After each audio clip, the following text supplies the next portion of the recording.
Well, many of us will spend Christmas Eve with our families and friends. But since her family is too far away to visit and her friends have other plans, I'm afraid our Miss Brooks, who teaches English at Madison High School, won't be quite so fortunate.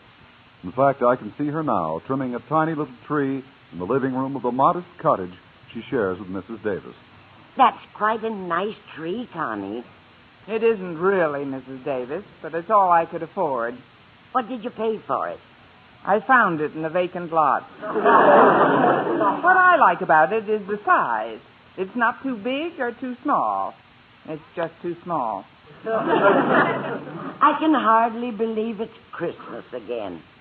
Connie, I'd love to stay here and celebrate Christmas Eve with you, but I promised my sister Angela I'd come over to her place. I'd ask you to join me, but Angela hasn't been too well lately. Oh, I'm sorry to hear that, Mrs. Davis. I'll just spend a quiet evening at home here. But how about Mr. Boynton? Don't tell me he was too shy to ask you for a date on Christmas Eve. Why do you think there's mistletoe on all four walls? No, Mr. Boynton asked me all right, but then he canceled yesterday. Said he's going upstate to visit his folks for a couple of days. But don't worry about me, Mrs. Davis. I'll have a gay time. I'll listen to the radio and read, and from this window I can see our neighbor's television antenna. But what about the little gifts you've got for Walter Denton and Mr. and Mrs. Conklin and Harriet? When are you going to deliver them? Oh, they told me not to bother. They said we'd exchange on the 26th. What's that, Mrs. Davis? It's Minerva. Where are you, dear? Oh, she's over by the tree. Here, Rover. Minerva. Isn't it the strangest thing how she bites at the pine needles? Well, I've got to run along now, dear. Stop drinking those pine needles, Minerva. Come on over here. That's a good kitty. Now, I'll just settle down in Mrs. Davis's rocker, and we'll have ourselves a nice, quiet rock.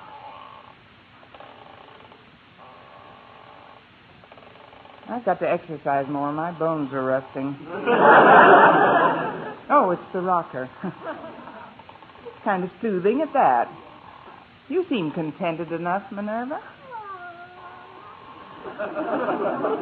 It was the night before Christmas, and all through the house, not a creature was stirring, not even a mouse. Oh, I'm sorry. I didn't mean to upset you. Oh, gosh, I'm sleepy. Oh, now, who can that be? Expecting anyone, Minerva? That's funny. Nobody's here. Well, I'm here. Where? Oh, leaning on my knee. What can I do for you? Well, I'm a salesman, but I don't believe in giving any sales talk or sob stories. All I do is tell you what I'm selling. And if you want to buy, okay. It's not okay. Okay, what are you selling? Well, it's Christmas Eve, and I'm just a small urchin, a little on the underprivileged side. And I'm trying to make a few dollars to get some wood to heat our tiny apartment. So that while she's singing to my 3 sick sisters, my mother's lips don't turn blue.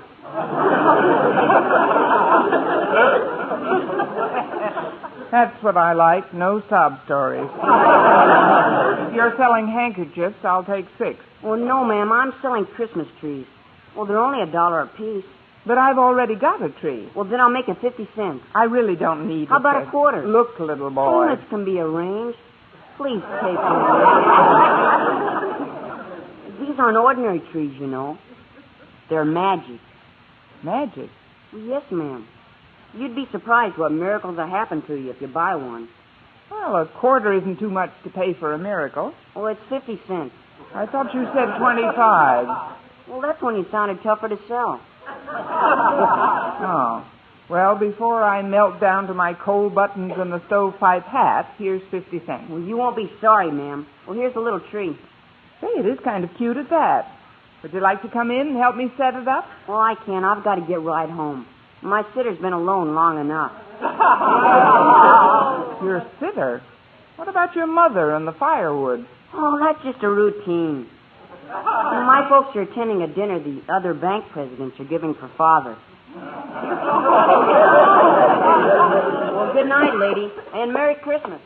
The same to you, you little underprivileged millionaire. Well, I'll put this tree over here.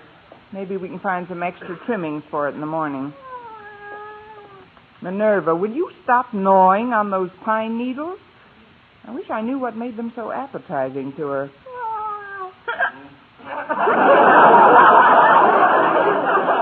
Oh, fine. Now you come over here and let those things alone. Now get on my lap. There we are. Well, I guess I'm not the only one that's spending Christmas Eve alone without family or friends. But who can tell? Maybe Santa Claus has something up his big red sleeve that I don't even know about yet. Of course, I do have a squeaky rocker and Minerva. Jingle bells, and merry stuff like that. Oh, what fun it is to rock with a big, fat, drunken cat.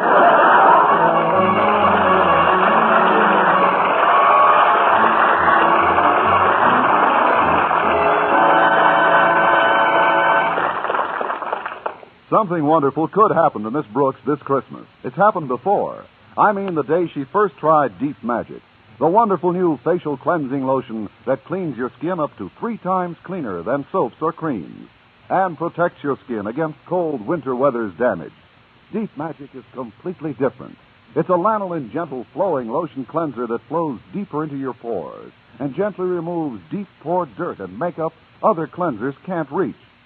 Deep Magic cleans deep, deep down where beauty begins and leaves behind an invisible protection like nature's own. That's why Deep Magic keeps your skin soft and smooth, even in the coldest weather. So remember, for gentle, deep cleansing and gentle protection, try Deep Magic Facial Cleansing Lotion. No other cleansing method leaves your skin so clean and clear, so soft and radiant. Deep Magic, the cleansing lotion that cleans your skin deep, deep down where beauty begins. Deep Magic.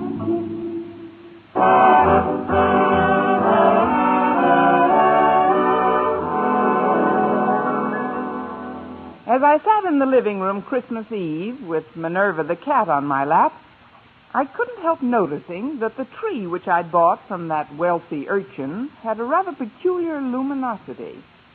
Although there wasn't any artificial illumination, it seemed to glow from deep down in its branches. As I rocked back and forth, I started to get very drowsy. Oh, the little boy said this tree was magic, Minerva. No, I don't believe it either. Still, it is Christmas Eve, and some very strange things have happened on Christmas Eve. Oh.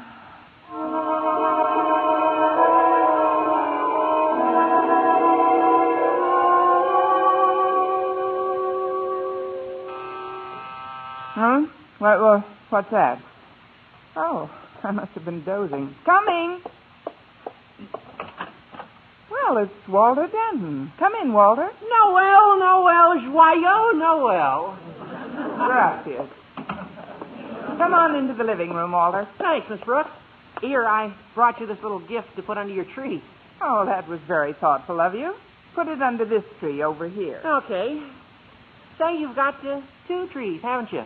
Yes, one for Minerva and one for me. What's that? Don't pay any attention to her. She's pine needle happy. Look, Walter, while you're here, you might as well pick up the little gift I got for you. Oh, but you shouldn't have. Miss Brooks, where is it? It's under the tree on your right. It isn't much, just a remembrance. Oh, gee, I almost forgot. I can't open it yet. Why not? Oh, you mean you want to put it under your tree at home and open it with your family? No, not exactly, but I'll get it later, Miss Brooks. Oh, there they are now. I'll answer it. There, who are now? Yeah, come on in, folks. Come on in. She was all alone when I got here. Then it's really a surprise, isn't it? You should have stayed home Christmas Eve. Besides, it's freezing out. Oh, now, Osgood, don't be so grouchy. Hello, Miss Brooks, and Merry Christmas. Hello, Mr. and Mrs. Conklin, and Harriet, how are you all? I'm cold. Say, Harriet, Yes, Walter? there's a lot of mistletoe around this room. I know. It's real pretty. Osgood, you notice all the mistletoe in this room? What? Oh, that green stuff. More often than not, it makes me sneeze. Oh, come on, Osgood. Oh, now, Martha, don't embarrass me. I don't... It doesn't make you sneeze, does it, Harriet? I'm willing to find out. May I, Mr. and Mrs. Conklin? Well, if it's all right with Harriet, it's all right with us. Oh, come on, Walter, we're getting old. Oh, gosh, you're sweet, Harriet. Oh, isn't that cute, Osgood? Now, come here, dear. How about one for your faithful old wife? Well, it is customary, I guess. Oh, there. I'm under the stuff. Now, pucker up, dear. Very well. Yeah, you see, I told you.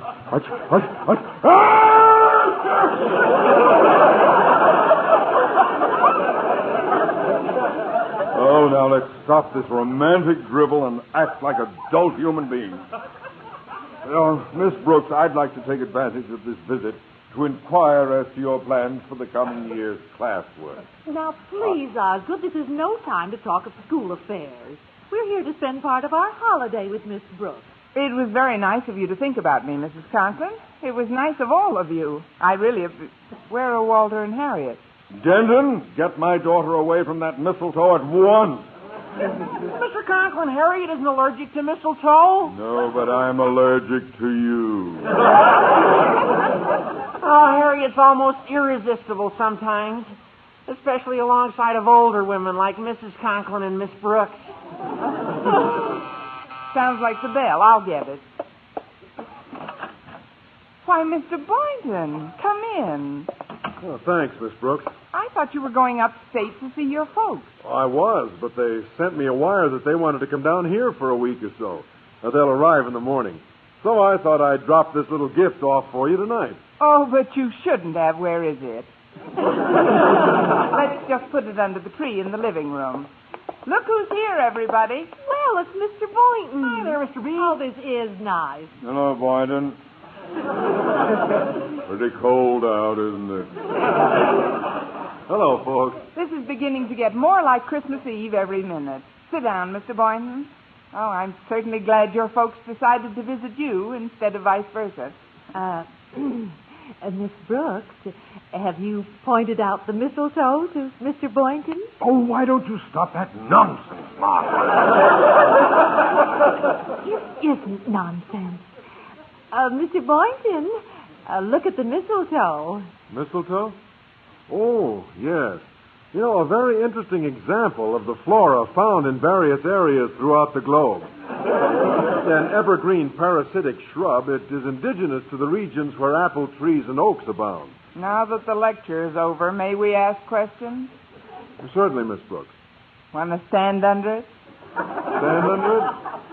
Well, you see, because of certain characteristics in its makeup, an allergy is sometimes aggravated by its presence. I'll take a chance if you will. Come on, Mr. Boynton.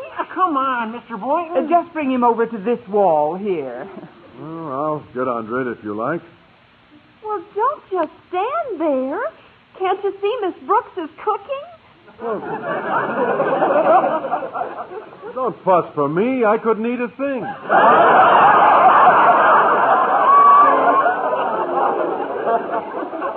Mr. Boynton, don't you know what standing under the mistletoe signifies? Well, I know what it signifies to most people, but to me, it's Well, there goes 85 cents worth of mistletoe.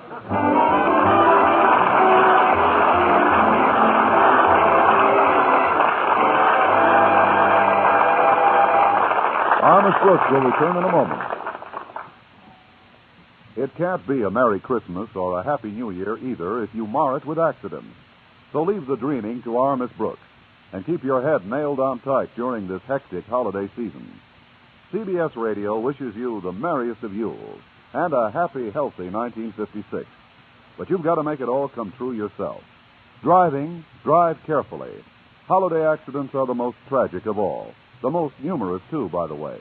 Walking, walk with care. Cross only at intersections and with the lights. Jaywalkers are really inviting trouble during the holiday season because drivers are more apt to be preoccupied with their own problems these days. Less apt to avoid colliding with them if they're in the way. We don't want to sound a somber note in this holiday season, but maybe this reminder will help our listeners survive 55. Remember, during this season of traditional visiting out, safety first, second and always, at home, out on foot, out driving, in all your holiday season pursuits.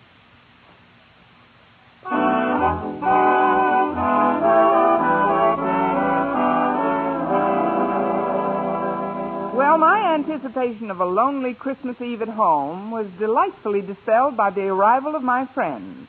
On Christmas Eve, I was even willing to include Mr. Conklin in this group. Hey, I know what let's do. Let's open up the presents right now. Well, splendid suggestion, Walter.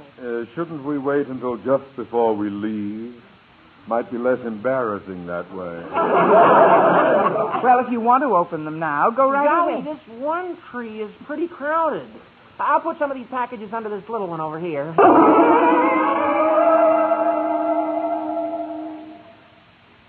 Gosh, I got the funniest feeling when I touched that branch. What kind of a feeling, Walter? Well, I was... Say, you're Harriet Conklin, aren't you? Why, sure, I'm Harriet Conklin. Walter, what's the matter with you? Nothing. Nothing's the matter with me. It's just that I want to tell you something. Harriet, you've got to change. You ought to try to be more like Miss Brooks. What do you mean, Walter?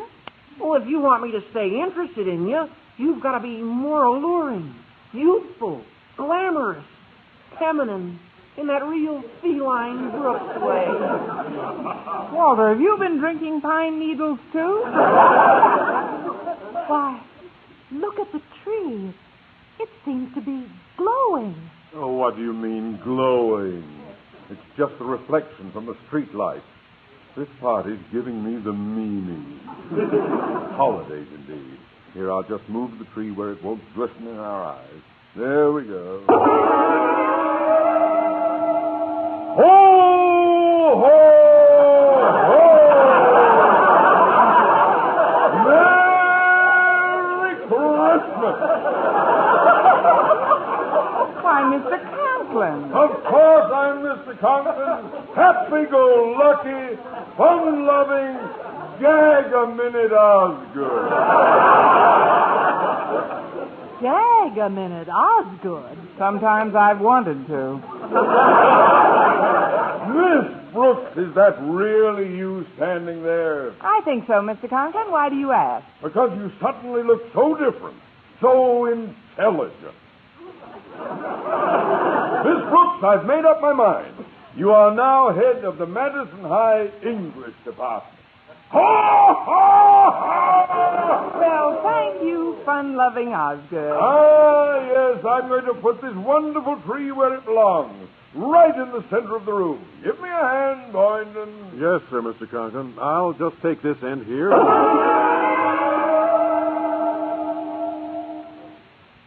Miss Brooks, Yes, Mr. Boynton? come here, baby. What? I said, come here, Connie. You did not. You said, come here, baby, and I'm here. Hey, look, he's taking her over to the mistletoe. Isn't it wonderful? What are you going to do, Mr. Boynton? Call me Phil, Connie. And this is what I'm going to do. Oh. Well, Connie, how Oh. does that make you feel? Oh, I feel like I'm in a dream, Philip. A wonderful, beautiful dream.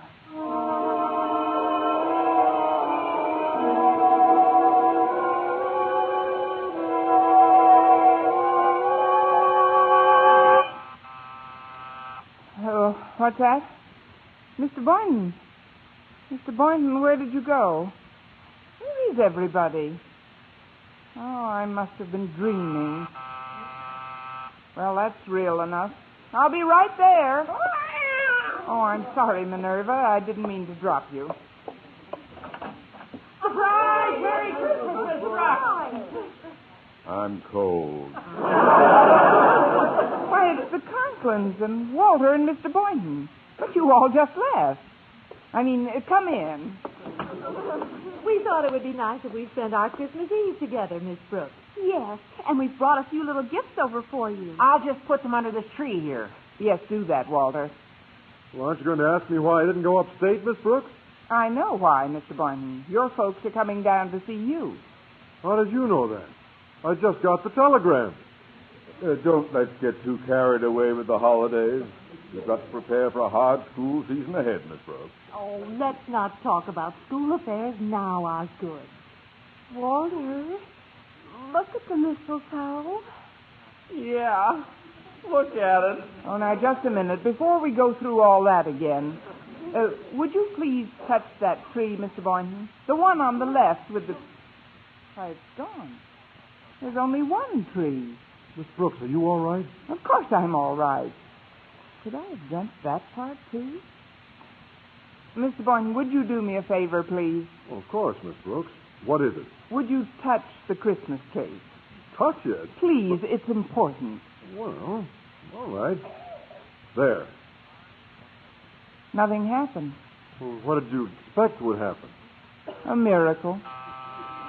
Oh, excuse me, I'll be right back.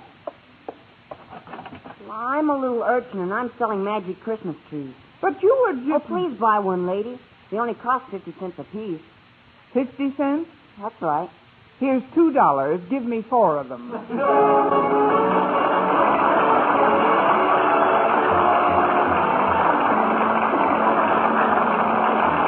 Our Miss Brooks, starring Eve Arden, transcribed, was produced and directed by Larry Burns, written by Al Lewis with the music of Wilbur Hatch. Mr. Conklin was played by Gail Gordon. Others in tonight's cast were Dick Crenna, Jane Morgan, Bob Rockwell, Gloria McMillan, Paula Winslow, Sammy Ogg, and Bill James. Be sure to be with us next week for another comedy episode of Our Miss Brooks.